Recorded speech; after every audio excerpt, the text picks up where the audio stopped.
How to delete messages in Facebook Live. Welcome to Tech It Simple. I'm back with another quick and easy tutorial video on how to delete messages in Facebook Lite. For that, you need to open your Facebook Lite application first.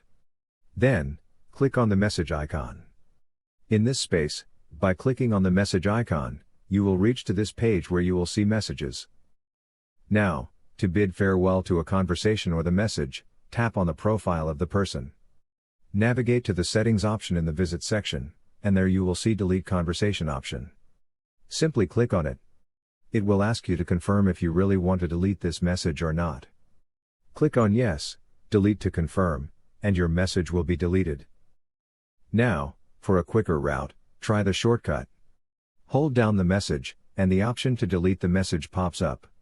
Simply click on it and confirm it, and watch those messages vanish. So, this is how we can delete messages in Facebook Lite. That's all for today's video. Thanks for watching till the end.